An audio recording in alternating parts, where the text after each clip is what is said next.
মুসা আলাইহিস সালাম রওনা করছে, পথের পাশে দেখে গাছের গোড়ায় বইসা এক রাখাল বলতেছে, রব্বুল আলামিন, তোমাকে যদি আমি পাইতাম, আমার ছাগলের দুধ দোহাইয়া তোমাকে আমি পান করাইতাম।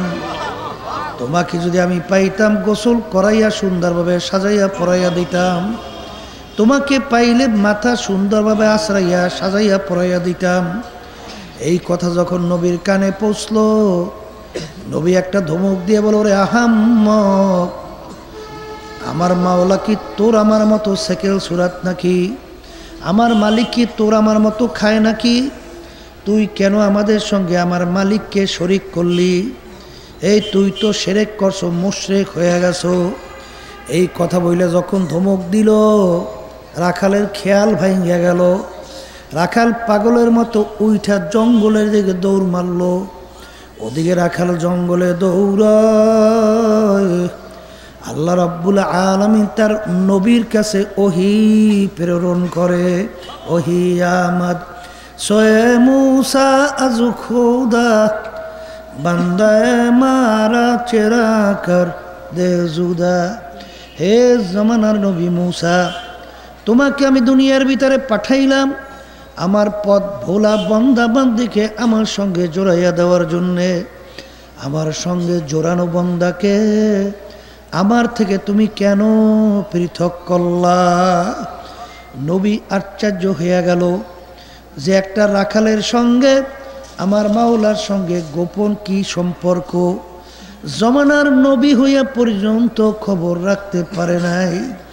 নবী তালাশ করে রাখাল কোথায় পাওয়া যায়। রাখালকে দেখে জঙ্গলের ভিতরে চিল্লায়, আর দুই চোখ দিয়া পানি পড়ে। নবী ডাক দিয়ে বলে, রাখাল রে, তুই যেই কথাগুলো বলছিলি ওই কথাগুলো আবার একটু বল। তোর ওই কথাগুলো আমার মাওলা বড় পছন্দ করছে। তখন রাখাল ডাক দিয়া বলে, নবী রে, ওই কথা যদি আমি এখন বলি আসলেই তো আমি মুশরিক হইয়া যাব। কারণ হুজুর, ওই অবস্থা তো এখন আর আমার নাই। যখন আপনি আমাকে বাধা দিছিলেন হুজুর, তখন আমি মাওলার সিদরাতুল মুনতাহা পার হইয়া আমার মাওলার ৭০,০০০ নূরের পর্দার চতুর্পাশে ঘুরতেছিলাম। আমার মাওলার সঙ্গে দেখা হবে হবে, এই অবস্থায় আপনি আমাকে বাধা দিছেন। হুজুর, ওই অবস্থা তো এখন আর আমার না। আলহামদুলিল্লাহ নাহমাদুহু ওয়া নাস্তাঈনুহু ওয়া নাস্তাগফিরুহু ওয়া নু'মিনু বিহি ওয়া নাতাওয়াক্কালু আলাইহি ওয়া নাউযু বিল্লাহি মিন শুরুরি আনফুসিনা মান ইয়াহদিহিল্লাহু ফালা মুদিল্লা লাহু ومن يضلله فلا هادي له ونشهد أن لا إله إلا الله وحده لا شريك له ونشهد أن محمدا عبده ورسوله أما بعد فأعوذ بالله من الشيطان الرجيم بسم الله الرحمن الرحيم اذكروا الله كذكركم آباءكم أو أشد ذكرا صدق الله العلي العظيم সবাই দুরূদ শরীফ পড়ি। আল্লাহুম্মা সাল্লি আলাইহি এর নামাজ জানা, এর নামাজ জানা তো সাল্লাল্লাহু আলাইহি ওয়া আলা আলিহি ওয়া আসহাবিহি ওয়া বারাকা সাল্লাম। আল্লাহুম্মা সাল্লি আলা সাইয়্যিদিনা ওয়া নাবিয়িনা ওয়া শাফি'িনা ওয়া হাবিবিনা ওয়া মাওলানা মুহাম্মদ সাল্লাল্লাহু আলাইহি ওয়া আলা আলিহি ওয়া আসহাবিহি ওয়া বারাকা সাল্লাম। اللهم صل على سيدنا ونبينا وشفيعنا وحبيبنا ومولانا محمد صلى الله عليه وعلى آله وأصحابه وبارك وسلم শুকরিয়া আদায় করতেছি মহান রব্বুল আলমিনের দরবারে। রব্বুল আলমিন আমাদেরকে দুনিয়ার সমস্ত কাজ থেকে বিরত রেখে ওলামায়ে কেরামদের মজলিস, জাকিরিন শাকিরিন বান্দাদের মজলিসের মধ্যে বিশেষ করে মজলিসের ভিতরে অনেক তলেবে ইলমরাও আছে, অনেক নায়েবে রসুলরাও আছে। এদের সঙ্গে জীবনের একটা সময় আমাদের কাটাবার সুযোগ আল্লাহ করে দিলেন, শুকরিয়াতান বলি আলহামদুলিল্লাহ। বাহ্যিক 3.5 হাত বডির নামই কিন্তু মানুষ না। যদি বাহ্যিক 3.5 হাত বডির নামই মানুষ হইতো, আব্দুল করিম মারা গেছে, কেউ কিন্তু বলবে না আব্দুল করিম ঘুমায় আছে, বলবে আব্দুল করিমের লাশ। এর অর্থ কি? আব্দুল করিম নাই। আব্দুল করিম যে খোসাটা ব্যবহার করত, সেই খোসাটা পইরে আছে। কথা ঠিক না বাজান? বাহ্যিক এই 3.5 হাত বডির নামে যদি মানুষ হতো, কবি এক কথায় বুঝাতে যাইয়া বলছিলেন, গরবা সুরাত আদমে সাবুদে আহমাদু বুদ জেহেল হাম এক সাবুদে। আল্লাহ রসুল সাল্লাল্লাহু আলাইহি ওয়াসাল্লাম, তার নাম শুনলে দুরুদ পড়া ওয়াজিব হয়। আর আবু জাহালোর নাম শুনলে লাআনাতুল্লাহি আলাইহি, আল্লাহর গজব ওর উপরে পড়ছে, আরো বেশি বেশি পড়ুক। আচ্ছা, বাহ্যিক দৃষ্টিতে আবু জাহাল ওর চক্ষু ছিল কয়টা? কথা বলেন। আল্লাহ রসুল সাল্লাল্লাহু আলাইহি ওয়াসাল্লামের চক্ষু মুবারক কয়টা ছিল? আবু জাহাল ওর হাত ছিল কয়টা? আর আল্লাহ রসুলের হাতের দিক থেকে, কানের দিক থেকে, পায়ের দিক থেকে, চোখের দিক থেকে কোনো পার্থক্য নাই। কিন্তু আল্লাহর নবীর নাম শুনলে দুরুদ পড়া ওয়াজিব, আবু জাহেলের নাম শুনলে আল্লাহর গজব আরো পড়ছে, আরো পড়ুক। কথা ঠিক? তাহলে বোঝা গেল মানুষের সুরাত আকৃতি হইলে মানুষ হওয়া যায় না। এখন মানুষ কাকে বলে? আল্লাহ রসুল সাল্লাল্লাহু আলাইহি ওয়াসাল্লাম বলছেন, আলা ইন্না ফিল জাসাদি মুদগা ইদা সলুহাত সলুহাল জাসাদু কুল্লু ওয়া ইদা ফাসাদাত ফাসাদাল জাসাদু কুল্লুহু আলা ওয়াহিয়াল কলব। প্রত্যেকটা মানুষের ভিতরে একটা গোশতের টুকরা আছে। ওই গোশতের টুকরা যখন ভালো হয়, আল্লাহ রসুল সাল্লাল্লাহু আলাইহি ওয়াসাল্লাম বলছেন, এক পর্যায়ে ওই মানুষটা ফেরেশতার চেয়েও সম্মানিত হয়ে যায়। আর ওই গোশতের টুকরা খারাপ হইতে হইতে এমন একটা পর্যায়ে পৌঁছে আল্লাহ রাব্বুল আলামিন কুরআনুল কারীমের ভিতরে বলছেন, উলাইকা কাল আনআম। এক শ্রেণীর মানুষ এরকম দুনিয়ার মধ্যে আছে, যেই মানুষগুলো চতুষ্পায় জানোয়ারের মতো। কথার কথা, কুকুর শুইনা বলে রব্বুল আলামিন, ওদেরকে আমাদের সঙ্গে তুলনা করছেন। আমাদের তো লজ্জা হয়, কারণ ওরা যা পারে ওটা আমরা পারি না। বলে তা কি? এই কুত্তার 4-5টা বাচ্চাও তো হয় না? আচ্ছা বলেন তো, যতক্ষণ পর্যন্ত বাচ্চাগুলো এই খাইয়া চইলা ফিরা খাওয়ার মতো, চইলা ফিরা বাঁচার মতো উপযুক্ত না হয়, ততক্ষণ পর্যন্ত মা কুত্তা বাচ্চাগুলাকে ফালাইয়া অন্যত্র কোথাও যায়? জানের ঝুঁকি নিয়ে বাচ্চাগুলা লালন পালন করে না? কিন্তু বর্তমানে এক শ্রেণীর বের হয়েছে, 2-2.5 মাস 2-2.5 বছরের বাচ্চাটা ফালাইয়া রাইখা পরকীয়া প্রেমের ভিতরে পইয়া কুত্তার চেয়েও খারাপ আচরণ করে বের হয়ে যায়। তাইলে যেইটা মানুষ এই কুত্তায় যেইটা পারে নাই, ওইটা ও পারছে। তাইলে এখন ওদের সঙ্গে তুলনা করলে কুকুর বলতেছে রব্বুল আলামিন, আমাদের লজ্জা হয়। গরু বলতেছে মাবুদ গো, ওদের সঙ্গে আমাদের তুলনা করছে। ওরা যা পারে আমরা তা পারি না। কলে তাকি এই মাঠের ভিতরে যখন গরু ছাইরা দেয়, গরু যা পায় তাই খায় না, আর উপযুক্ত ওইটাই খায়? কথা বলেন। কচুর ডাটা চেনেন না? কচুর ডাটা যদি গরুর মুখের ভিতরে ঢুকে যায় ওইটাও খায়, জিব্বা দিয়ে ঠেইলে ফালাইয়া দেয়। ঠিক বর্তমানে এক শ্রেণীর মানুষ নামের পশুর চেয়ে খারাপ, ওরা যা পায় তা খায়। কি গু আর কি মুট, যা পায় কি ঘুষ আর কি সুদ, কি পরের মাল আর কি সরকারি মাল। কথা বলেন। এই ক্ষমতা দলের সঙ্গে জড়াইয়া টেন্ডারবাজি, সাদাবাজি, কি বোঝেন? এমনকি বাজারে বাথরুম আসছে, বাথরুম খাইয়ে বেলায়। ঠিক গরিব আমার মা বোনদের জন্যে টিন আসে, বিস্কুট আসে, ওই বিস্কুট পর্যন্ত চোরারা খাইয়ে বেলায়। ওরা মানুষ? গরুতে যা পাইছে তা খাইছে, কিন্তু ও যা পাইছে খাইছে। গরু বলতেছে রব্বুল আলামিন ওরা যা পারে আমরা তা পারি না, তুমি আমাদের সঙ্গে ওদের তুলনা করছো। রব্বুল আলামিন বলে এতরা পাও কই?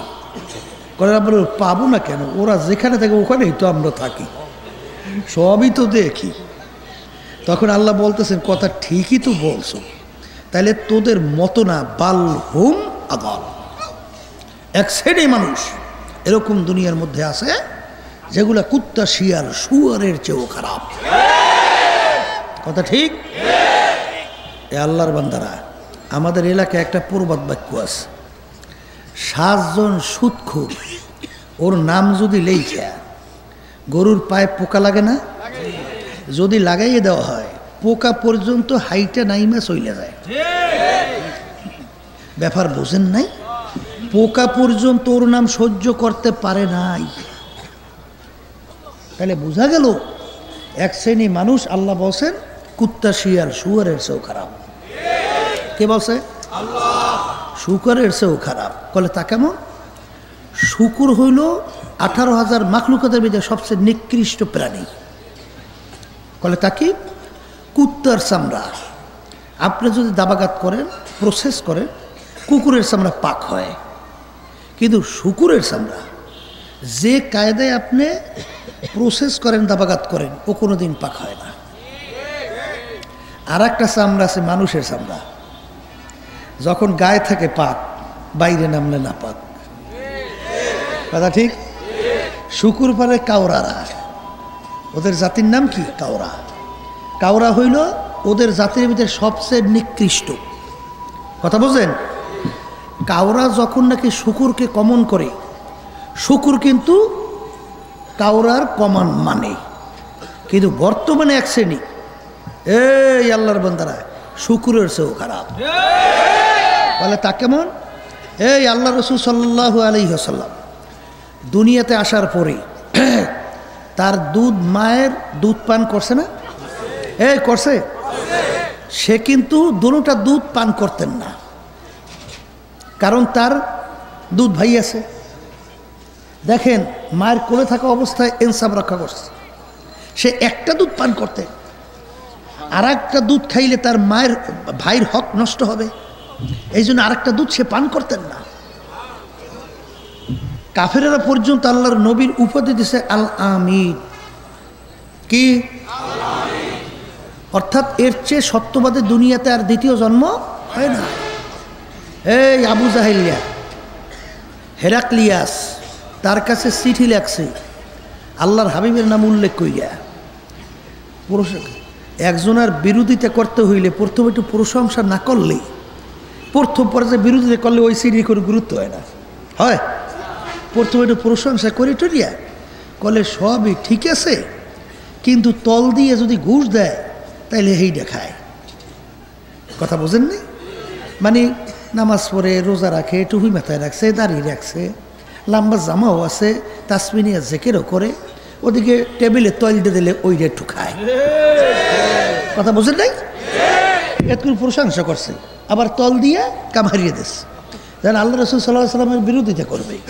হেরাক্লিয়াসের কাছে চিঠি লেখছে আল্লাহর হাবিবের প্রশংসা, লেখতে লেখতে প্রায় 10 লাইন। বুঝলেন? এখন শেষে লেখে যে ছেলেটা তো ভালো হয়েছিল, ইদানিং মাথা খারাপ হয়ে গেছে। বলে তা কি? তার বাপ দাদা 14 গোষ্ঠীর ধর্মের কলঙ্ক এবং বিরোধিতা করিয়া ধ্বংস করতে আসে। হেরাক্লিয়া চিন্তা করছে ব্যাপার কি, যার এত প্রশংসা লেখলো হ্যাঁ মাথাটা খারাপ হয় কেমনি, ওই সিঁড়ির উপরে ভিত্তি করা যাইবে না, তাহলে দূত দল পাঠাও, এই যাইয়া তারা একটু সচক্ষে একটু পর্যবেক্ষণ করিয়া আসো। পাঠাইস, পাঠানোর পরে আল্লাহর হাবিবের সামনে এই পড়ার পরে সব আল্লাহর হাবিবের হাতে মুসলমান হইয়া সব ভুলিয়ে গেছে। কথা ঠিক না? এই জন্য আমার বাজানদেরকে বলবো, এই আল্লাহ রসুল সাল্লাল্লাহু আলাইহি ওয়াসাল্লাম তার ইতিহাসের ভিতরে দেখবেন না কোনোদিন একটা মিথ্যা বলছে, কোনোদিন একটা জুলুম করছে। শুধু তাই না, আপনারা জানেন আগে তো গোত্রে গোত্রে বাজাবাজি ছিল, বংশে বংশে বাজাবাজি ছিল। এক বংশ আর এক বংশের লোকদেরকে ওসিয়াত করিয়ে যাইত যে আমি প্রতিশোধ নিয়ে যাইতে পারলাম না, তাইলে তোমাকে ওসিয়াত করে গেলাম আমি প্রতিশোধ নিয়ে, অর্থাৎ কতল। কথা বোঝেন? আল্লাহ রসুল সাল্লাল্লাহু আলাইহি ওয়াসাল্লাম আসার পরে সব আল্লাহর ফজলে দূর হয়ে গেছে, মীমাংসা হয়ে গেছে। হজরে আসওয়াদ পাথর, বোঝেন? এখন কোন গোত্রের লোক আল্লাহর ঘরের সঙ্গে লাগাইলে বাজে ঝগড়া, সবাই মীমাংসার জন্য আল্লাহ রসুলকে কি ফয়সালা হিসেবে মানস। আল্লাহ রসুল দেখেন কত বড় জ্ঞানী ছিল, একটা রুমাল লাইসা দিয়া এই নিজের হাতে এই পাথরটার ওইটার মধ্যে রাখছে, রাইখে বলে 4 গোত্রের 4 জনে 4 কোনায় রুমাল ধরো। ধরছে, সবাই তো ধরা হয়েছে, এখন উঠেই রাখবে কিনা। আল্লাহ রসুল সাল্লাল্লাহু আলাইহি ওয়াসাল্লাম নিজের হাতে উঠাইয়া ওই কর্নারের ভিতরে লাগাই দিয়েছে। ঝগড়া সব কি মীমাংসা। এই আল্লাহ রসুল সাল্লাল্লাহু আলাইহি ওয়াসাল্লাম যিনি অর্থের জন্যে সম্পদের জন্যে কোনো দিন কৌশল করেন নাই, কোনো ধরনের বড় লোক বলেন আর ছোটো লোক বলেন আর যা বলেন হারাম হালাল তমিজ করে চলছে কি চলে নাই? আল্লাহ রসুল সাল্লাল্লাহু আলাইহি ওয়াসাল্লাম দুনিয়ার কোনো সম্পদের পিছনে পইরা এই ওদের কথা অনুযায়ী আল্লাহ হাবিবের হক কথা বলা বন্ধ রাখছে। এক পর্যায়ে আল্লাহ রসুল গেছেন, এই তার মেয়ে ফাতেমা রাদিয়াল্লাহু তাআলা আনহা ঘরে গেছেন দেখার জন্য, যাইয়া দেখে তার 2 নাতি হাসান হোসাইন রাদিয়াল্লাহু তাআলা আনহুমা পেটের ক্ষুধায় এই কই মাছ যেরকম নাকি তৈলের ভিতরে দিলে ছটফট করিয়া এরকম কি করতে থাকে, লাফাইতে থাকে, বাচ্চাগুলা পেটের ক্ষুধায় লাফায়। এইটা যদি মায়ের সামনে এই আল্লাহর হাবিবের সামনে আদরের নাতিরা যদি এরকম পেটের ক্ষুধায় কষ্ট করে, এইটা আল্লাহ রসুল সহ্য করতে পারে? আল্লাহ রসুল সরদারে দোজাহান চইলে গেছে মানুষের কাজ করার জন্য, বদলা দেওয়ার জন্য। আমরা বরিশালে বদলা কি করার জন্য? দিন মজুরি কাজ করার জন্য। এক ইহুদি কূপের থেকে পানি উঠায়। আল্লাহ রসুল সাল্লাল্লাহু আলাইহি ওয়াসাল্লাম বলতেছেন, যদি কূপের থেকে আমি পানি উঠাইয়ে দিই 1 বালতির বিনিময় তুমি আমাকে কি দেবা? কলে 2টা করে খেজুর। তা আল্লাহ রসুল সাল্লাল্লাহু আলাইহি ওয়াসাল্লাম এই গর্তের থেকে পানি উঠানো শুরু করছে। আল্লাহর কুদরত, ওই যে বালতির সঙ্গে রশি বাঁধা, হঠাৎ রশিটা সেইরা বালতিটা কূপের ভিতরে পড়ে গেছে। পড়িয়ে যাওয়ার পরে ইহুদি এত বড় জালেম আল্লাহ রসুলের গাল মোবারকের উপর থাপ্পড় মেরে বসছে। আল্লাহু আকবার, আল্লাহ! আল্লাহর হাবিবের গাল মোবারকে থাপ্পড় মারছে। আল্লাহর হাবিবের জাহেরা হাতখানা বাহিরে আর বাতেনা হাতখানা পানির ভিতরে ঢুকিয়ে দিচ্ছে। ঢুকিয়ে দিয়ে কূপের তল থেকে বালতি নিয়ে আসছে। এই ওর রশি হইল পচা, রশি পচা রশি স্থিরে পুইরে গেছে। আল্লাহ রসুলের দোষ? কথা কয়। এখন ইহুদি চিন্তা করলো, আমি তো জুলুম করছি, কাকে থাপ্পড় মারছি। আর যখন নাকি ওই এই গোপনী হাত দ্বারা যখন নিচ থেকে বালতি নিয়ে আসছে, মনে করছে সর্বনাশ তো করছি। এখন ওর হাতের ভিতরে জ্বালা যন্ত্রণা শুরু হয়ে গেছে।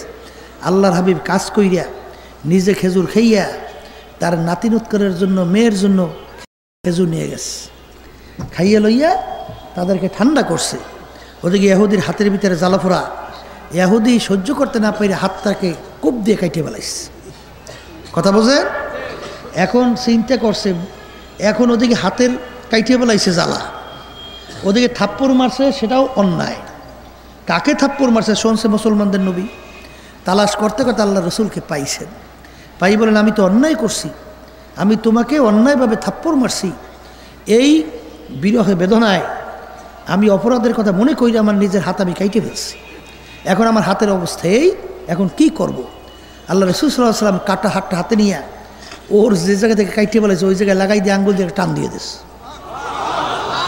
টানের সঙ্গে সঙ্গে যেই হাত সেই হাত। ইয়াহুদি দলে সর্বনাশ। ইয়াহুদি কলেমা পড়ে মুসলমান হয়ে গেছে। কথা বোঝেন না? আল্লাহর বান্দারা, পর্দা আলের মা বোনেরা, আমি যেই কথা বলতে চাইছিলাম যে মানুষের সুরাত আকৃত হইলে মানুষ হওয়া, জোরে কন জোরে কন। আল্লাহর দরবারে কে ধনী কে গরিব এ কোনো পরিচয় আছে? কে পীর আর কি মুরিদ আছে কোনো পরিচয়? কে সুন্দর আর কে কালা পরিচয় আছে?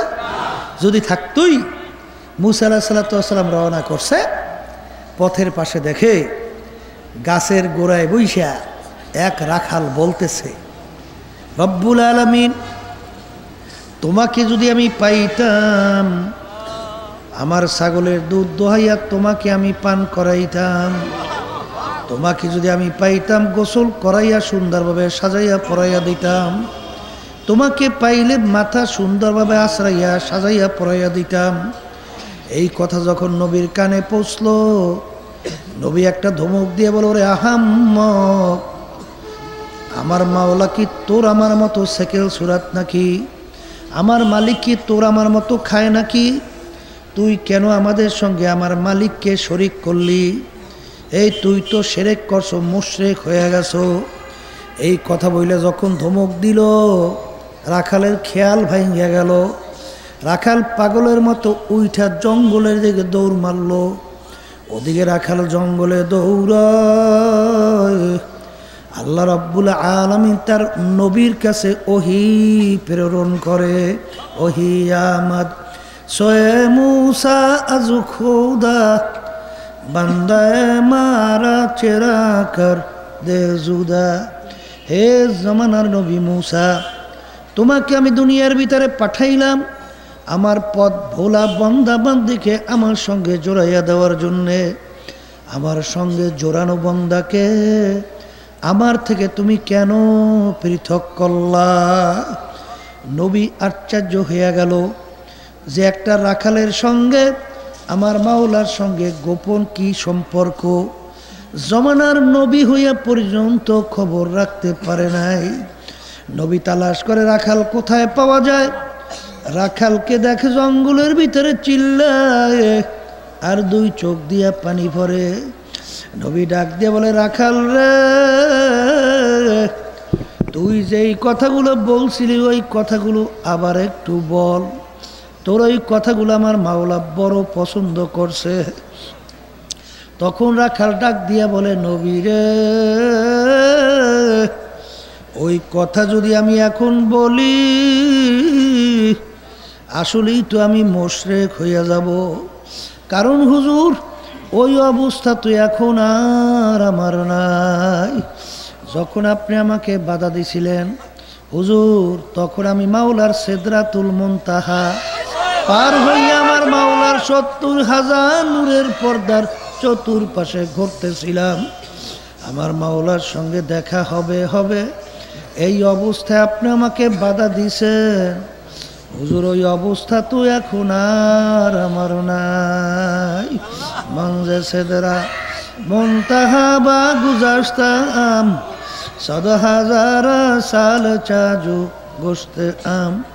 হে দুনিয়াদার পাগল আমার বাবারা, আমার মালিকের দরবারে কে পীর কে মুরি, বাজান কে আলেম কে বাজান কে আলেম না, কে শাইখুল হাদিস কে বড় মুফতি, এই পরিচয় কিন্তু আমার মাওলার দরবারে নাই।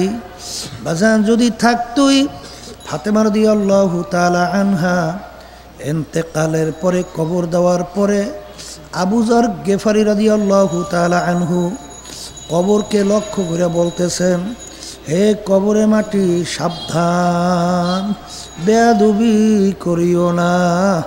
তোমার গর্বে কাকে রাখছি জানো?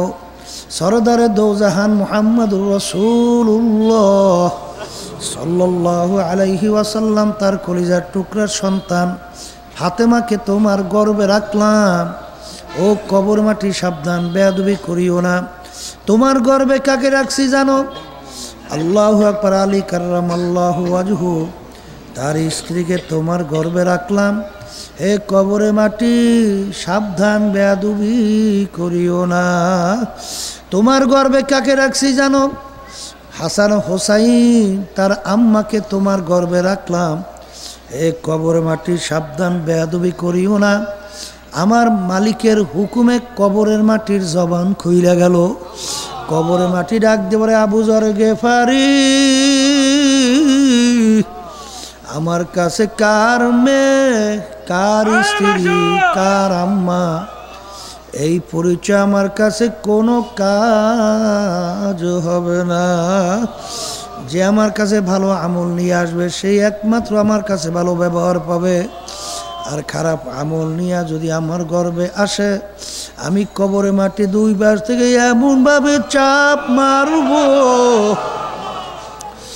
এক পাঁজরে হাড্ডি নিয়ে অন্য পাঁজরের মধ্যে মিশাইয়া দেব। আমার কাছে কোনো খাতির হবে না। হে দুনিয়াদার পাগল আমার বাবারা, হে বড় লোক আমার বাবারা, হে বংশ বড় আমার বাবারা, হে ক্ষমতা সম্পূর্ণ আমার বাবারা, কোন দুনিয়ার পিছনে পড়ছ, কোন সম্পদের পিছনে পড়ছ? বাজারে একটু মাঝে মধ্যে নিরিবিলি একটু মোরাকাবা করো। আল্লাহ আল্লাহ। বাজান তাম দুনিয়ার মোট 4 জন লোক রাজত্ব করল, 2 জন মুসলমান, 2 জন অন্য জাতি। 2 জন মুসলমানের মধ্যে একজন বাদশা সেকান্দার বা ইস্কান্দার বাদশাহ। বাজান তাম দুনিয়ার বাদশাহী করলো। তিনি ইন্তেকালের আগে ওসিয়াত করলো, আমার মৌতের পরে আমাকে গোসল করাইয়া, কাপড় পরাইয়া, খাটের ভিতরে উঠাইয়া, হাত ধরে একটু বাহিরে রাখিয়া শহর ঘুরাইয়া দাফন করিও। তিনি দুনিয়ার থেকে বিদায় হওয়ার পরে গোসল করাইয়া কাপড় পরাইল, হাত দুইটা বাহিরে রাইখা শহর ঘুরায়। যারা বোঝে না তারা বলে, দেখছ আজীবন বাদশাহ আমাদের থেকে খাজনা এবং ট্যাক্স নিল, এখন মরার পরেও কেমন হাত পাইতে আছে, মনে হয় খাজনা এবং ট্যাক্স চায়।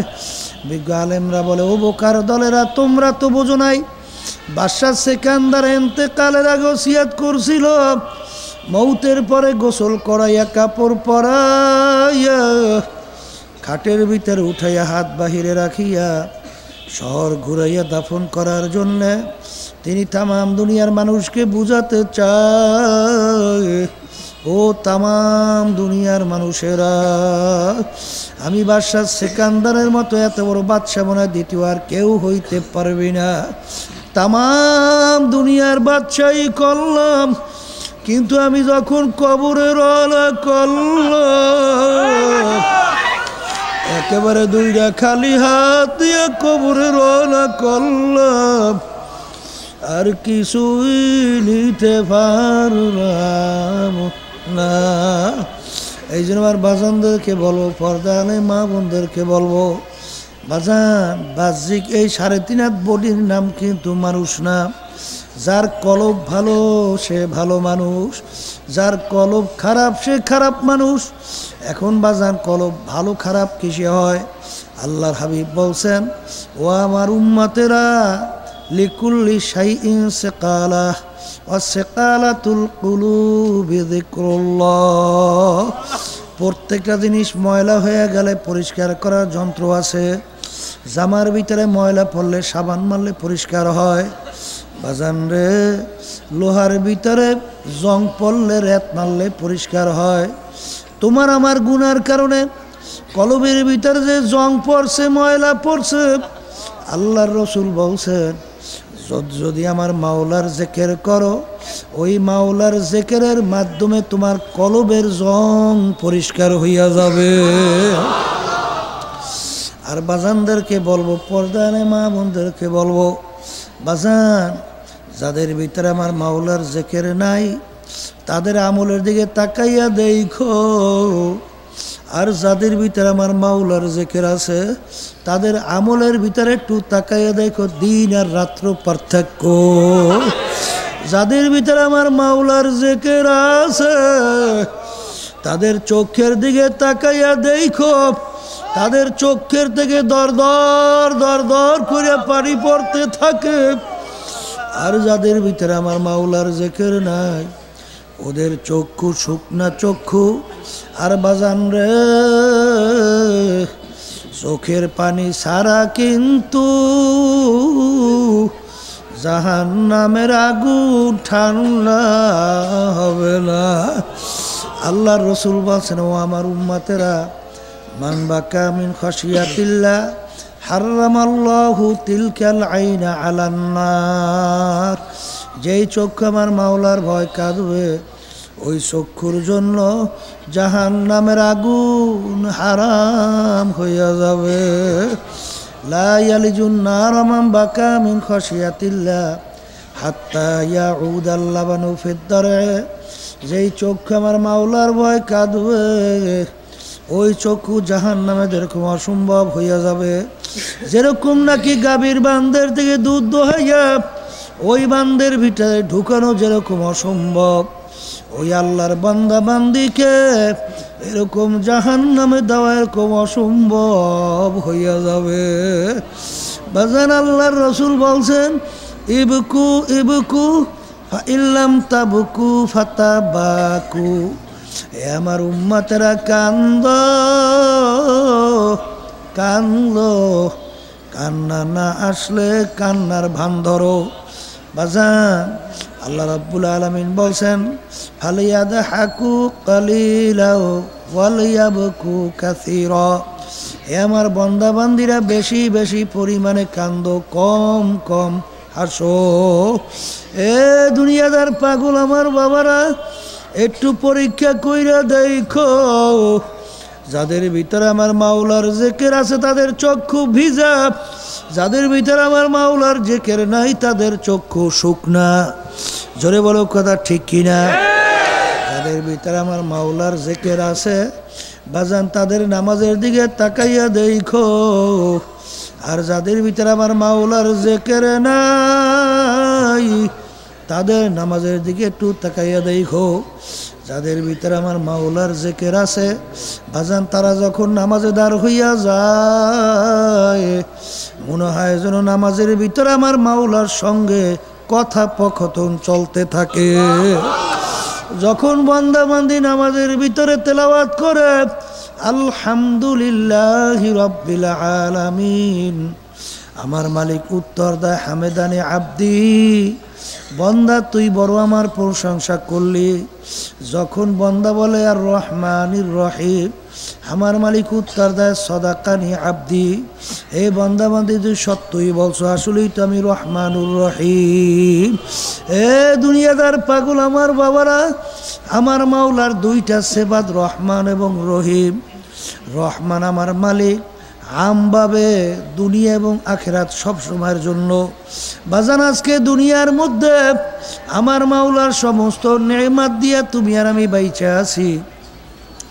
এক শ্রেণীর মানুষ বাজান আমার মাওলার হুকুমের বিরুদ্ধাচারণ করে, নাফরমানি করে, তাদের কি কিন্তু আমার মাওলায় খাওয়ায় কি খাওয়ায় না?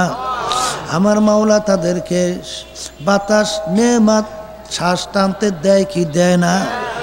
বাজান, কারণ এখানে আমার মাওলার সিফাত রহমান, সবার জন্য রহমান, কিন্তু কিয়ামতের ময়দানে আমার মাওলা সিফাত ধারণ করবে রহিম।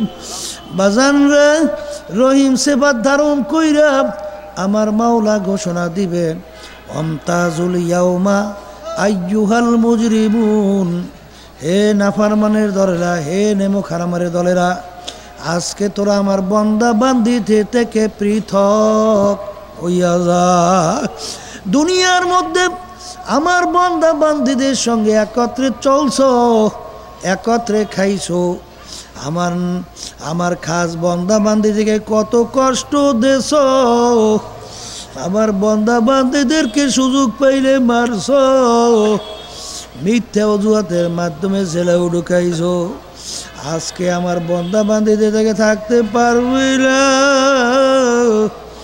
আজকে আমার বন্দা বান্দিদের থেকে পৃথক হইয়া যা। বাজান ইমামুল আজম আবু হানিফা রহমাতুল্লাহ আলাইহি বাজান, যার ইতিহাস পড়লে দেখবেন 40 বছর পর্যন্ত এশার অজু দিয়া ফজরের নামাজ আদায় করছে। এর অর্থ কি বাজান? অজু যায় না তা না, 40 বছর পর্যন্ত বিছানে পিঠ লাগাইয়া ঘুমায় নাই। যে দুনিয়ায় থাকা অবস্থায় বাজান 99 বারের মতো আমার মাওলার সঙ্গে স্বপ্নে সাক্ষাৎ হয়েছে। বাজারে এত বড় আবেদ বাজান রে, তিনি একদিন তাহাজ্জুদের নামাজ পড়তেছে, আয়াত তেলাওয়াত করতে করতে তার সামনে চলে আসলো অমতাজুল ইয়াউমা আইয়ুহাল মুজরিমুন। আমার মালিক যখন বলবে, হে নেমো খারামের দলেরা, নাফরমানের দলেরা, আমার বন্দা বান্দি থেকে তোরা পৃথক হইয়া যা। আবু হানিফা রহমাতুল্লাহ আলাইহির ভিতরে ভয় আইসা গেল।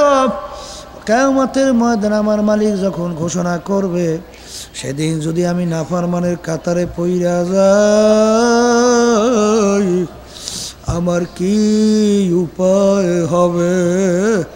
বাজান দুই চোখ দিয়া পাইয়া বাইয়া পানি পড়ে, শরীর থর থর করিয়া কাঁপতে আছে, আর বারবার ঘুরাইয়া ঘুরাইয়া আয়াত তেলাওয়াত করে। বাজান রে, সারা রাত্র চইলা গেল, রুকু সেজদা করার আর সুযোগ পায় নাই। এ দুনিয়াদার পাগল আমার বাবারা, যেই আবু হানিফা রহমাতুল্লাহ আলাইহি যেই জাহান্নামের ভয়, যেই মাওলার আযাব ও গজবের ভয়, বাজান সারা রাত্র চিন্তায় চিন্তায় কাঁদতে কাঁদতে রাত্রি কাটাইয়া দিল। কিন্তু কই, তুমি আর আমি গুনার পর গুনাহ করতেছি, কই তোমার আমার তো একটু চিন্তাও আসে না, একটু চোখেও পানি আসে না। কিন্তু মনে রাখিও, যেই মামলার তদবির নাই, সেই মামলারও কিন্তু খালাস নাই। বাজান আমার আব্বাজান রহমাতুল্লাহ আলাইহি বলতেন, যেই মামলার তদবির নাই, সেই মামলারও কিন্তু খালাস নাই। এই জন্য আল্লাহর ওলিদের ইতিহাস পড়লে দেখবেন, সাহাবায়ে কেরামদের ইতিহাস পড়লে দেখবেন, বাজান তারা কাঁদতে কাঁদতে আমার মাওলার কবরে চইলা গেছে। বাজান আমার দাদাজানের মুখে শুনছিলাম, আমার আব্বাজানের মুখে শুনছিলাম, দাদাজানের কথা বলছিলেন। আমার দাদাজান রহমাতুল্লাহ আলাইহি ইন্তেকালের আগে আগে চোখের উপরে বইসা পাশে কবরস্থান তাকাইয়া তাকাইয়া পোলাপানের মতো আউ আউ করিয়া চিল্লায়, আর দুই চোখ দিয়া পানি সাইরা সাইরা কান্দে, আর মাওলার দরবারে ফিরা ফিরা করু সুরে ডাক দিয়া দিয়া মাওলার দরবারে বলে, ওরে আমার মাওলারে, ওরে আমার মাসুক রে, তুমি যদি আমাকে মাপ না করো, আমি একা কেমনে থাকবো ওই অন্ধকার কবরে। বাজান যাদের জীবনটা মাওলার রাস্তায় কাটাইয়া দিল, তবুও মন মানে না কিভাবে অন্ধকার কবরে একা থাকবে। এ কবরের যাত্রীরা, যেই কবর তোমার আমার জন্য অপেক্ষা করতেছে, ওই কবরে তো বাতি নাই, ওই কবরে তো সাথী নাই, ওই কবরে তো বালিশ নাই, ওই কবরে তো বিছানা নাই। আল্লাহ রাবি বলছেন, ও আমার উম্মতেরা, কবর প্রতিদিন 5 বার তোমাকে আমাকে ডাক দেয়। ও আব্দুল করিম, ও রেজাউল করিম, ও রহিমা খাতুন, আনা বাইতুল ওয়াহদা, আনা বাইতুল জুলমা, আনা বাইতুল জুল, আমি একাকির ঘর, আমি অন্ধকারের ঘর, আমি পোকামাকড়ের ঘর। আল্লাহু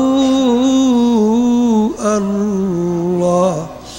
এই জন্য আর বাজানদেরকে বলবো, পর্দালে মা বোনদেরকে বলবো, বাজানলে অনেক আল্লাহর বন্দারা, পর্দালে মা বোনেরা আজকে দুনিয়া সব বাংলাদেশের মধ্যে দল চেঞ্জে, দলের নেতা নেত্রী চেঞ্জে বাজান। আবার অনেক সময় বাইরা বলে দলের সঙ্গে আমার রক্ত গোশত মিলে গেছে। জোরে বলো নাউজুবিল্লাহ। এ দুনিয়াদার পাগল আমার বাবারা, দুনিয়ার সমস্ত লোক, সমস্ত বাজান দল নেতা নেত্রী সবাই একত্রিত হইয়া আমার মাওলার নেয়ামত, এক ফোঁটা রক্তের মতো নেয়ামত তৈরি করতে পারবে। এই রক্ত নেয়ামত কে দান করলো? এক টুকরা গোশত তৈরি করতে পারবে? এই নেয়ামত কে দান করলো? মাগনা রক্ত পাইছো আর মাগনা গোশত পাইয়া কার সঙ্গে মিলাও? এই আল্লাহর বান্দারা শুইনা রাখো, আল্লাহ রাব্বুল আলামিন কোরআনুল কারীমের ভিতরে বলছেন, ইয়াউমা নাদউ কুল্লা উনাসিম বিইমামিহিম, কিয়ামতের ময়দানে আমার মালিক প্রত্যেকটা মানুষকে তার দলের নেতা নেত্রীর সঙ্গে ডাকবে। ডাইকে রব্বুল আলামিন বলবেন, তোর দলের নেতা নেত্রী যেদিকে যায় ওদের পিছনে পিছনে সেই দিকে চইলা যা। যার সঙ্গে যার মোহাব্বত তার সঙ্গে তার কিয়ামত। এই জন্য আমার বাজানদেরকে বলবো, পর্দালে মা বোনদেরকে বলবো, বাজান আমি আপনাদের জন্য দোয়া করি, আমি আপনাদের কাছে দোয়া চাই, মালিক যেন আমাদের কলবকে ভালো কইরা বাজান খাস আল্লাহর বান্দা, পর্দালে মা বোনদেরকে খাস আল্লাহর বান্দি বানাইয়া তারপর যেন কবরে ডাক দেয়। আল্লাহুম্মা আমিন। এ ঘরের মেয়ে লোকেরা হাত উঠাও, গুনার কথা মনে করো, দুই চোখের পানি ফালাও, মাওলার দরবারে কান্দো আর মাপ চাও। বাজান আল্লাহু আকবার, আল্লাহু আকবার। এ মা বোনেরা যদি চোখে পানি না আসে, মন কি বুঝরে মন রে, একদিন ঘরের দরজা দিয়ে নতুন বউ হয়ে উঠছিল রে মন। কত মেয়ে লোকে শরবত খাওয়াইলো, কত মেয়ে লোকে বাতাস করলো, আবার এমন একটা দিন আসবে এই ঘরের দরজা দিয়ে মরা লাশ হইয়া বের হবা। ছেলে কানবে মামা করে, মেয়ে কানবে মামা করে, জবাব তো আর দিবানা। আল্লাহ আপনি এই মাঠের দিয়ে চাইয়া দেখেন আপনার বান্দারা কিভাবে কান্দে। আমাদের ছেলেও মরে নাই, মেয়েও মরে নাই, গুনাহ করে বসছি রে, মাফ করে দেন গো মাওলা, মাফ করে দেন। আল্লাহর বান্দারা জোর করে কান্দেন, জোর করে কান্দেন। সন্তান মারা গেলে চোখে পানি আসে, সম্পদ নষ্ট হয়ে গেলে চোখের মধ্যে পানি আসে। তোমার আমার গুনার কারণে যে জাহান্নামের আগুন জ্বলছে, ওই জাহান্নামের আগুন চোখের পানি সারা ঠান্ডা হবে না। এ আল্লাহ যাদের উসিলায় মাহফিল হইল, যারা মাহফিলের জন্য চেষ্টাকারী সাহায্য করলো, আমরা যেখানে উপস্থিত হয়ে গেলাম, আমাদের সবার উপরে খাস মেহেরবানি নাজেল করেন আল্লাহ। আল্লাহ আমাদের আম্মা আব্বা আত্মীয় স্বজন যে যার কবরে শুয়া রয়েছে, সবার কবরকে আপনি বেহেশতের বাগান বানাইয়া দিয়েন আল্লাহ। যতদিন দুনিয়াতে রাখবেন মুসলমান অবস্থায় রাখিয়েন, যখন ডাক দেবেন ঈমান সহকারে ডাক দিয়েন। সুবহানা রাব্বিকা রব্বিল ইজ্জাতি আম্মা ইয়াসিফুন ওয়া সালামুন আলাল মুরসালিন আলহামদুলিল্লাহি রাব্বিল আলামিন।